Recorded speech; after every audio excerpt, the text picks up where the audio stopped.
So hello everyone, বাংলার উত্থান চ্যানেলে তোমাদের সকলকে স্বাগত জানাই। আজকের ক্লাসে আমরা ভারতের সংবিধানের উৎস এবং প্রস্তাবনার চ্যাপ্টার থেকে বেশ কিছু এমসিকিউ প্রশ্ন নিয়ে এসেছি। মোটামুটি 50টার উপরে কোশ্চেন আছে, তো তোমরা একটু সলভ করার চেষ্টা করো।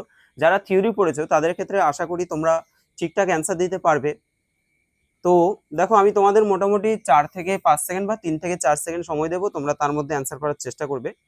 বলছে ভারত একটি প্রজাতান্ত্রিক রাষ্ট্র, এর কারণ কি? তো প্রজাতান্ত্রিক রাষ্ট্র হিসেবে কেন বলা হচ্ছে? মন্ত্রীরা সংসদের কাছে দায়বদ্ধ থাকেন।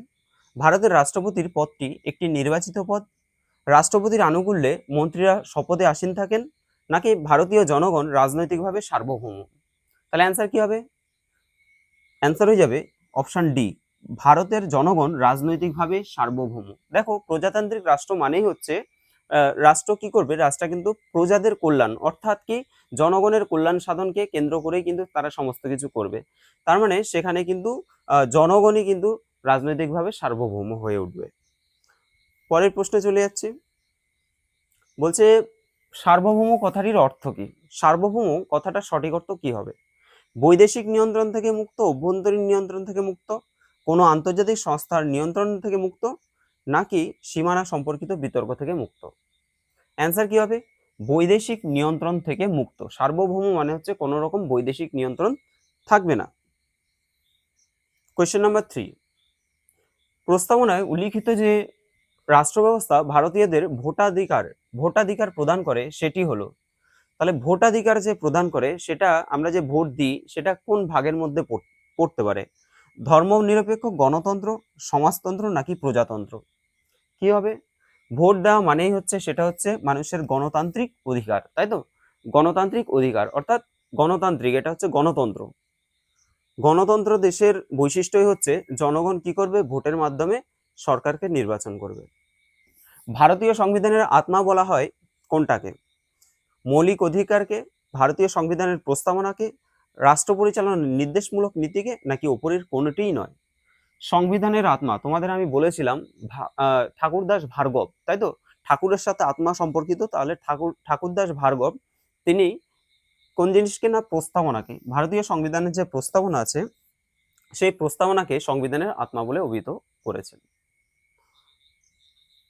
কোয়েশ্চেন নাম্বার 5, ভারতীয় সংবিধানের প্রস্তাবনা পাঠ করলে নিম্নলিখিত কোন বিষয়টি সম্পর্কে স্বচ্ছ ধারণা লাভ করা যায়? আমরা যদি প্রস্তাবনা পাঠ করি তাহলে কোন বিষয়টা নিয়ে আমাদের স্বচ্ছ ধারণা লাভ করা যায়? দেখো, অপশন পড়লেই তোমরা বুঝতে পারবে। বলছে ভারতীয় রাজনৈতিক ব্যবস্থার প্রকৃতি, ভারতের বৈদেশিক নীতি, রাষ্ট্ররূপে ভারতের আদর্শ এবং লক্ষ্য, নাকি কত সালে ভারতীয় সংবিধান গৃহীত হয়েছিল সেটা সম্পর্কে ধারণা পাওয়া যায়। তাহলে যে প্রস্তাবনা পাঠ করলে, প্রস্তাবনাটা কিসের জন্য? প্রস্তাবনাটা মনে রাখবে, এটা খুব ইম্পর্টেন্ট একটা প্রশ্ন। প্রস্তাবনা কিন্তু রাষ্ট্ররূপে ভারতের আদর্শ এবং লক্ষ্যকে প্রকাশ করে। ঠিক আছে, রাষ্ট্ররূপে ভারতের আদর্শ এবং লক্ষ্যকে প্রকাশ করে। পরের প্রশ্ন, সমাজ এবং ধর্ম নিরপেক্ষ এই যে শব্দ দুটো, এই দুটো প্রস্তাবনায় অন্তর্ভুক্ত হয়েছিল আমরা জানি, পরবর্তীকালে এগুলো অ্যাড হয়েছিল, তাই তো? প্রথমে ছিল না। কততম সংশোধনীতে? অবশ্যই 42তম সংশোধনীতে। এগুলো আর অপশন পড়ছি না, যেগুলো শর্ট একদম ইজি কোশ্চেন সেগুলো অপশন পড়ে সময় নষ্ট করবো না। দেখো, এটা হচ্ছে কত সালে? না, 1976 সালে। 1976 সালের যে 42তম সংবিধান সংশোধনী রয়েছে সেখানেই এই সমাজতান্ত্রিক আর ধর্মনিরপেক্ষ শব্দ দুটো প্রস্তাবনায় অ্যাড করা হয়েছে। সমাজতান্ত্রিক শব্দটি ভারতীয় সংবিধানের প্রস্তাবনায় সংযোজিত হয়েছে কোন বছর? তো আমি অলরেডি বলে দিয়েছি এক্ষুনি, সেটা হচ্ছে 1976, 1976। ভারতীয় শাসন ব্যবস্থার ভারতীয় শাসনতন্ত্রের প্রস্তাবনা অনুসারে ভারতবর্ষ একটি ড্যাশ।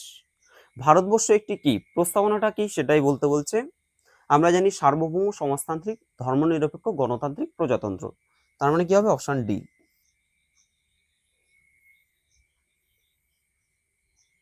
কত সালে কততম সংবিধান সংশোধনের মাধ্যমে সংশোধিত হয়েছিল ভারতীয় সংবিধানের প্রস্তাবনা? অলরেডি হয়ে গেছে। প্রস্তাবনা কত সালে, কততম সংশোধনীতে? 1976 সালের 42তম সংশোধনীতে, তাই তো?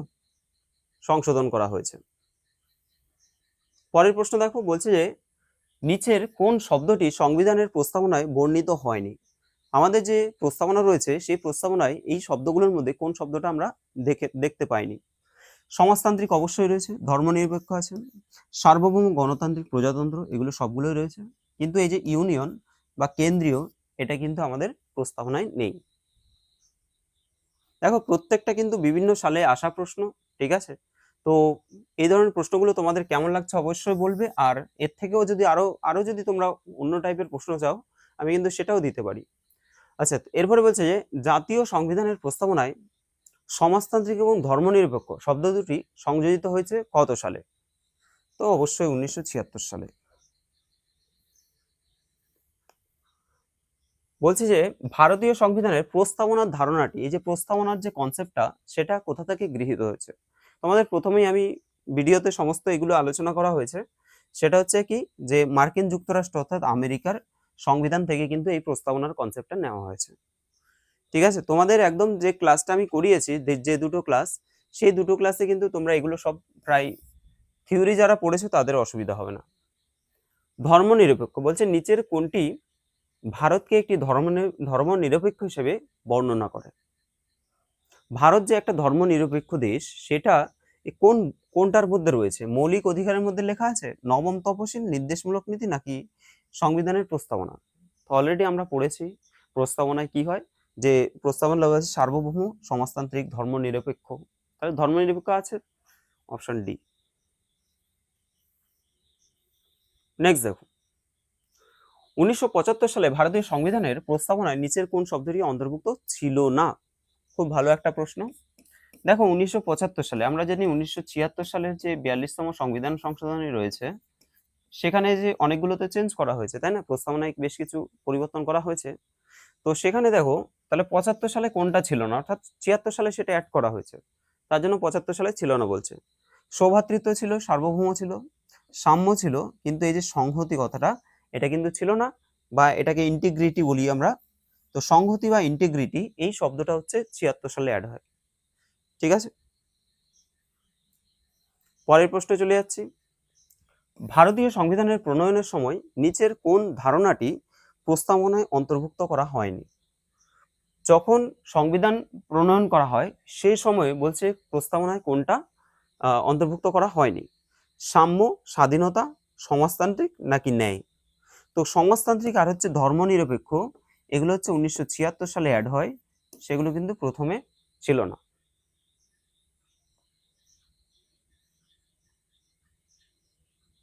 পরের প্রশ্ন, ভারতীয় সংবিধানের প্রস্তাবনায় উল্লিখিত সৌভ্রাতৃত্ব এর অর্থ কি?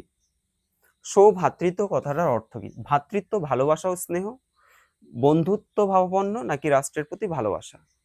কি হবে? সৌভ্রাতৃত্ব মানে হচ্ছে ভালোবাসা ও স্নেহ। ঠিক আছে, ভালোবাসা ও স্নেহ। পরের প্রশ্ন দেখো, ভারতীয় সংবিধানে শুধুমাত্র গণতান্ত্রিক রাষ্ট্রেরই কল্পনা করে না, বরং বরং গণতান্ত্রিক সমাজেরও কল্পনা করে। শুধুমাত্র গণতান্ত্রিক রাষ্ট্রেরই কল্পনা করে না, তার সাথে গণতান্ত্রিক সমাজেরও কল্পনা করে। কারণ এই মতাদর্শের মধ্যে রয়েছে, অপশনগুলো দেখে নাও, ন্যায়, স্বাধীনতা, সাম্য, সৌভ্রাতৃত্ব। দেখো আমরা এই চারটে টার্মই আমরা পাবো, ন্যায়, স্বাধীনতা, সাম্য আর সৌভ্রাতৃত্ব। এই চারটে টার্ম তোমরা খুব ভালো করে মনে রাখবে, ন্যায়, স্বাধীনতা, সাম্য এবং সৌভ্রাতৃত্ব বোধ। ঠিক আছে, এটা অ্যান্সার সবগুলোই হবে, অপশন সি হবে সঠিক অ্যান্সার।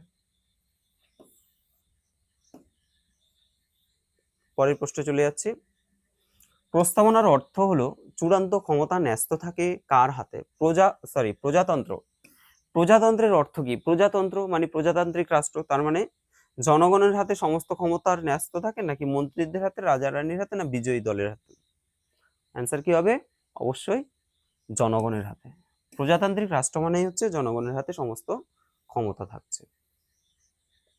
নেক্সট দেখো, ভারতীয় সংবিধানের খসড়া কমিটির সামনে কে প্রস্তাবটি উত্থাপন করেন?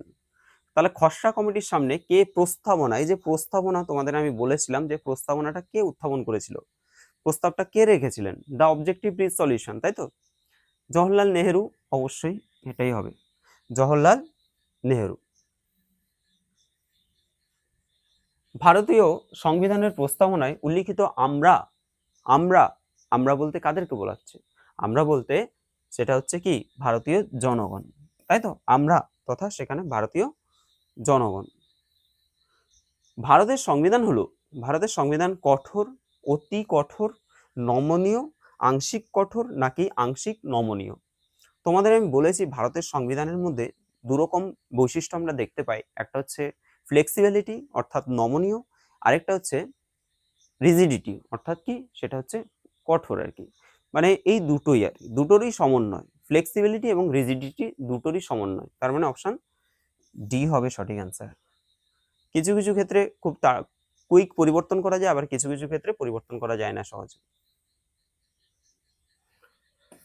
ভারতীয় সংবিধানের প্রস্তাবনায় এখনো পর্যন্ত কতবার সংশোধিত হয়েছে? এখনো অবধি আমাদের যে প্রস্তাবনাটা রয়েছে সেটা এখনো অবধি কতবার সংশোধিত হয়েছে? একবার, তাই তো? 1976 সালের 42তম সংশোধনীতে চেঞ্জ করা হয়েছিল, মানে সংশোধন করা হয়েছিল। নির্দেশমূলক নীতির ধারণাটি কোন দেশ থেকে গৃহীত হয়েছে? যাকে আমরা বলছি যে DPSP, directive principal of state policy. এটা কোথা থেকে নেওয়া হয়েছে? এটা হচ্ছে আয়ারল্যান্ডের সংবিধান থেকে। কোন জোড়াটি ভুল? এটা তোমরা একটু ট্রাই করো। বিচার বিভাগীয় পর্যালোচনা ব্রিটিশ প্রথা, যৌথ তালিকা অস্ট্রেলিয়ার সংবিধান, নির্দেশমূলক নীতি আয়ারল্যান্ড, মৌলিক কর্তব্য রাশিয়া। কি হবে অ্যান্সার? অ্যান্সার হয়ে যাবে অপশন এ। দেখো, বিচার বিভাগীয় পর্যালোচনা এটা নেওয়া হয়েছে কোথা থেকে? আমেরিকা থেকে। এটা হচ্ছে আমেরিকা থেকে। বাদ বাকি সবগুলো ঠিক আছে। যৌথ তালিকা অস্ট্রেলিয়া থেকে ঠিক আছে, ডিপিএসপি আয়ারল্যান্ড, আর হচ্ছে মৌলিক কর্তব্য হচ্ছে রাশিয়া থেকে।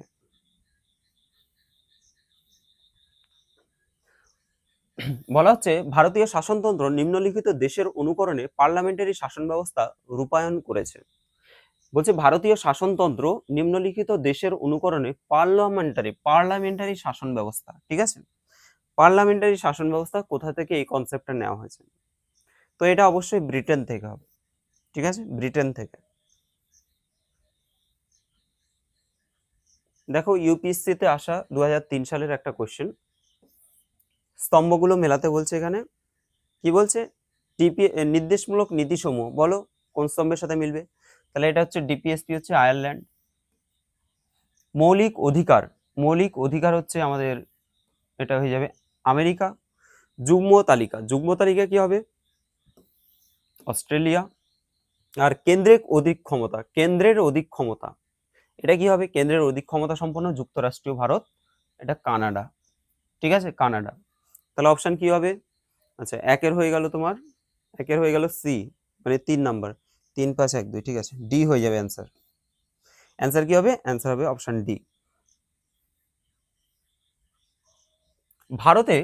ভারতে এক নাগরিকত্বের যে কনসেপ্ট, ধারণাটা, সেটা কোথা থেকে নেওয়া হয়েছে?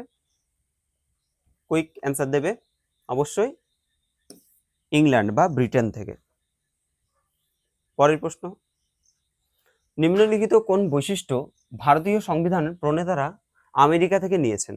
আমেরিকা থেকে তারা কোনটা নিয়েছেন? প্রস্তাবনার ধারণা, বিচার বিভাগীয় পর্যালোচনা, মৌলিক অধিকার নাকি সবকটি?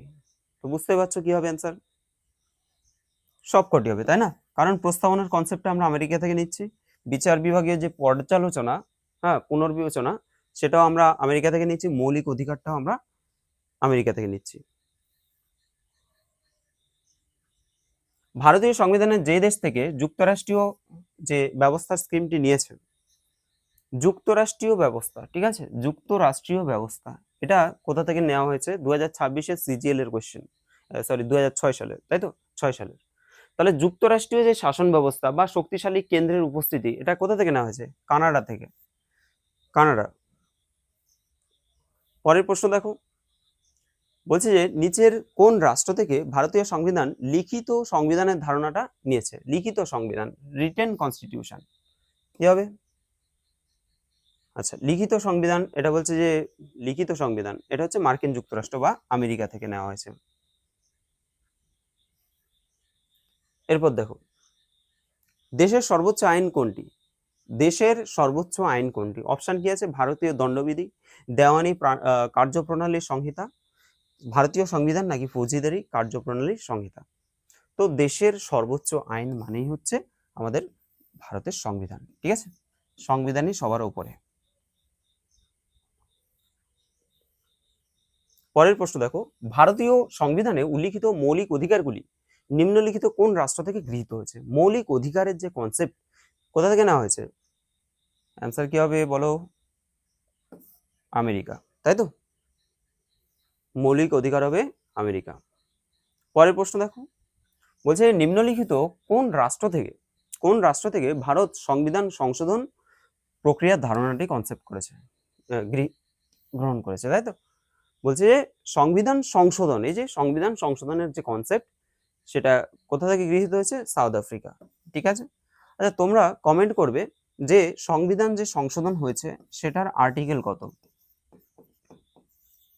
ঠিক আছে, সংবিধান সংশোধনের যে একটা আর্টিকেল রয়েছে সেই আর্টিকেলটা কত সেটা তোমরা কমেন্ট করবে। পরের প্রশ্ন বলছে ভারতীয় সংবিধানের কতগুলি ধারা ও তফসিলি রয়েছে? কতগুলো ধারা আছে? 448 এবং তফসিলি আছে 12টা তফসিল।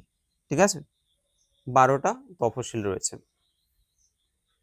ধর্মনিরপেক্ষ কথাটির অর্থ কি? এটা একটু ভালো করে চিন্তা ভাবনা করে অ্যান্সার দেবে। ধর্মনিরপেক্ষ শব্দের অর্থ কি?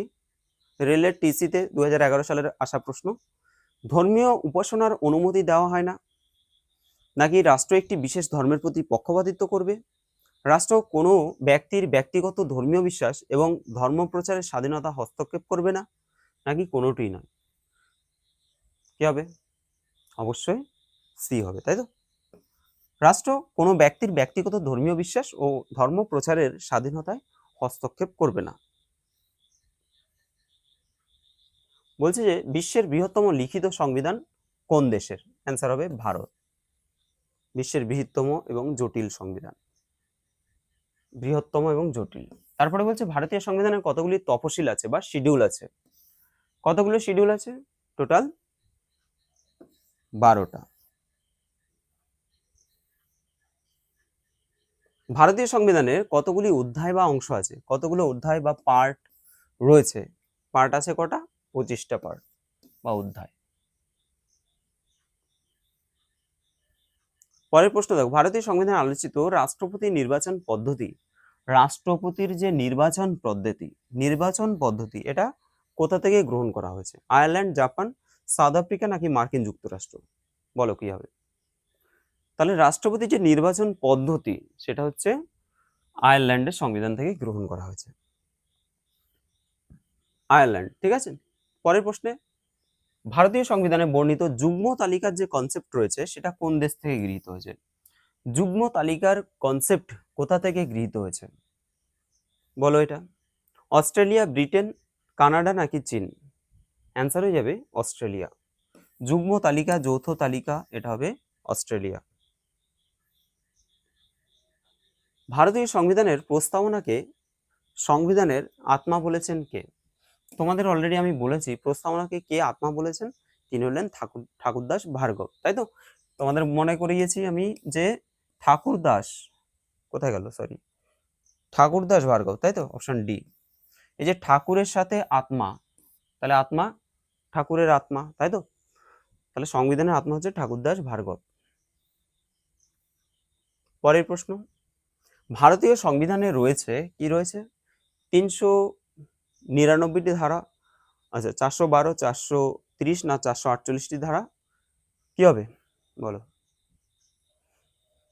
বর্তমানে বলেছে, তাই তো? 448টি ধারা, 25টি খণ্ড এবং 12টি তফসিল। ঠিক আছে, 12টি তফসিল, 25টি খণ্ড। পরের প্রশ্ন বলছে যে সংবিধানে আমাদের দেশ কোন নাম বা নামগুলি দ্বারা উল্লিখিত রয়েছে? আমাদের দেশ ভারতবর্ষ, সেটা সংবিধানে কোন নামটা রয়েছে? ইন্ডিয়া ও ভারত, ইন্ডিয়া ও হিন্দুস্তান, কেবলমাত্র ভারত, নাকি ইন্ডিয়া, ভারত এবং হিন্দুস্তান? তো এটা কিন্তু তোমাদের অনেক সময় কনফিউশন হতে পারে, যারা পড়েছে তারা পারবে। অ্যান্সার হবে ইন্ডিয়া তথা ভারত, তাই তো? ইন্ডিয়া ও ভারত। এরপর কি বলছে, ভারতীয় সংবিধানে যে মৌলিক কর্তব্যের কনসেপ্ট সেটা কোন দেশের সংবিধান থেকে গ্রহণ করা হয়েছে? মৌলিক কর্তব্য কোথা থেকে নেওয়া হয়েছে? America, Russia, Canada, France? Answer হবে রাশিয়া। রাশিয়া থেকে মৌলিক কর্তব্য। পাবলিক অ্যাকাউন্টস কমিটি, বলো এটা? তোমাদের এটা আমি লিখেছি, সবই তো লেখানো আছে, সবই করানো আছে। তো পাবলিক অ্যাকাউন্টস কমিটি যে কনসেপ্টটা, সেটা কোন দেশের সংবিধান থেকে নেওয়া হয়েছে? পিএসসি বললাম। পাবলিক অ্যাকাউন্টস কমিটি এটা হয়ে যাবে ইংল্যান্ড থেকে, ঠিক আছে, ইংল্যান্ড বা ব্রিটেন থেকে। কোয়েশ্চেন নাম্বার 46, নিম্নলিখিত কোন মামলায় সুপ্রিম কোর্ট রায় দেয় যে প্রস্তাবনা হচ্ছে সংবিধানের একটা গুরুত্বপূর্ণ অংশ? তোমাদের মোস্ট ইম্পর্টেন্ট বললাম, ঠিক আছে। কোন কোন মামলায়, তোমাদের দুটো মামলার কথা আমি বলেছি, তাই না? তো কোন মামলায় বলেছে যে প্রস্তাবনাটা সংবিধানের একটা গুরুত্বপূর্ণ অংশ, গুরুত্বপূর্ণ একটা পার্ট? সেটা হচ্ছে কি হবে? বেরুবাড়ি মামলা, গোলকনাথ মামলা, কেশবানন্দ ভারতী মামলা, নাকি মিনার্ভা মামলা? এটা হবে কেশবানন্দ ভারতী মামলা, তাই তো, কেশবানন্দ ভারতী মামলা। পরের প্রশ্ন, নিম্নলিখিত কোন মামলায় সুপ্রিম কোর্ট রায় দেয় যে প্রস্তাবনা সংবিধানের অংশই নয়? প্রস্তাবনা সংবিধানের অংশ নয়, কোন মামলায় বলেছিল? এটা হবে বেরুবাড়ি মামলা, তাই তো, 1960 সালে। আর কেশবানন্দ ভারতী এটা হচ্ছে 1973 সালে। পরের প্রশ্ন, নিম্নলিখিত কোন দেশের সংবিধান থেকে রাজ্যসভার সদস্য মনোনয়নের ব্যবস্থাটি গৃহীত হয়েছে? রাজ্যসভার সদস্যদের মনোনয়ন, তো এটা কোথা থেকে নেওয়া হয়েছে? এটা হবে, বলো, আয়ারল্যান্ড, ফ্রান্স, সাউথ আফ্রিকা না আমেরিকা? কি হবে? এটা অ্যান্সার হয়ে যাবে আয়ারল্যান্ড, ঠিক আছে, আয়ারল্যান্ডের। ডিপিএসপি আমরা পড়লাম আয়ারল্যান্ড। তারপরে যে রাষ্ট্রপতির যে নির্বাচন পদ্ধতি সেটাও আয়ারল্যান্ড। আবার রাজ্যসভার সদস্যদের মনোনয়ন, এটাও আয়ারল্যান্ড। এরপর বলছে ভারতীয় রাষ্ট্রপতির ইমপিচমেন্টের যে প্রসিডিউর, সেটা কোন রাষ্ট্র থেকে গৃহীত হয়েছে? রাষ্ট্রপতির ইমপিচমেন্ট কি হবে? সিজিএল এর আসা প্রশ্ন। সোভিয়েত রাশিয়া, ব্রিটেন, মার্কিন যুক্তরাষ্ট্র নাকি ফ্রান্স? তো রাষ্ট্রপতির ইমপিচমেন্ট কি হবে? আমেরিকা। ওকে, আমেরিকা। কোয়েশ্চেন নাম্বার 50 দেখো, সুপ্রিম কোর্টের নিম্নলিখিত রায়গুলির মধ্যে কোনটির জন্য কেশবানন্দ ভারতী মামলাকে বিশেষভাবে গুরুত্বপূর্ণ বলে বিবেচনা করা হয়? তাহলে কেশবানন্দ ভারতী মামলাকে বিশেষভাবে গুরুত্বপূর্ণ বিবেচনা করা হয় কোনটার মাধ্যমে?